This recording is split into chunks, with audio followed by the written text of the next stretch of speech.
to the flesh. But let us not forget that God is in control. Christ himself suffered. Yet he sits at the right hand of the Father at this present time. Was Christ disadvantaged? It may look like he had the upper hand, but lo and behold, it was Christ who had the upper hand. Isaiah 53:7 says, he was oppressed and he was afflicted, yet he opened not his mouth. And as a sheep before the shearers is silent, so he opened not his mouth. When things get overwhelming, let us consider Christ. Let's see how he handled the situation. He opened not his mouth. Let us reason with reality. That will bless your soul. That although it looks as if darkness had taken advantage of Christ, and although it looked like he was at a disadvantage, Christ really had the upper hand. So as we go through our trials, and you will, you're going to go through hard times, consider him. Hebrews 12:3, for consider him that endured such contradiction of sinners against himself, lest ye be weary and faint in your minds. See, that's where it begins, in the mind. That's right. See, it may, if you are moving by the flesh, things may appear to be like the evil is in control. But when we set our minds on things above, this is why it's dangerous not to set your mind on things above.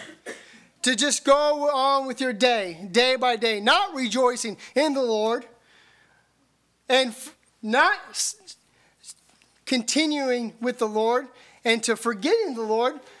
Those who do this, it's no wonder why they fall away. Eventually, they will be overcome.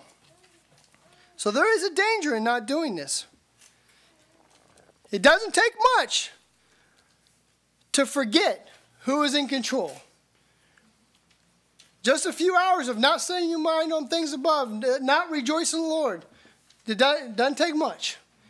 And all of a sudden, everything looks too big. All of a sudden, it looks like you're on your own. But you're not on your own. We are citizens of heaven. It's to heaven we look to be justified. Not here. We don't need to justify ourselves here. Our life is but a vapor here. It's there. There's where we look. As this is clear to the believer, the world may abuse us, but we can live calm and meek, gentle, bringing God glory. See, in the end, God's going to receive the glory. It's when people lose sight of this. This is when they feel helpless and overwhelmed and overcome. But when you see this clearly, this gives you strength. This gives you strength to be bold as David, to stand strong in the Lord, as Brother Daniel, who was faced with lions.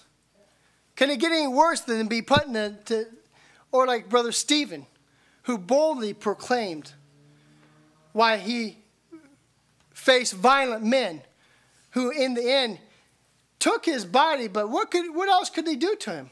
They killed him, but what else could they do to him? Brother Stephen is doing better now than those men were then. 1 Peter 4:14 says, if you be reproached for the name of Christ, happy are ye. For the Spirit of glory and of God resteth upon you. On their part, he is evil spoken of, but on your part, he is glorified.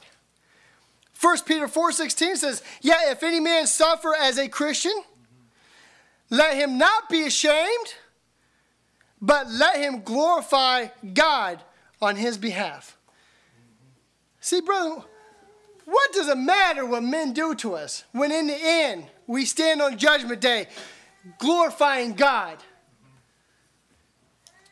So Brother Paul says, now listen, as you go through these things, remember this. The Lord is at hand. He's close by you. He's right here with you every step of the way. You're not on your own. He's right there with you.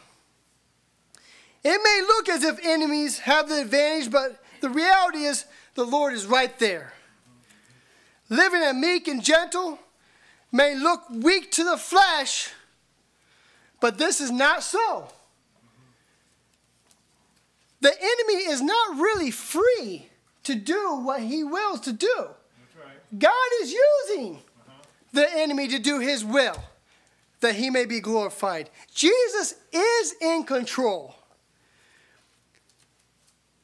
The soul can be calmed as much as we can see that God is having his way.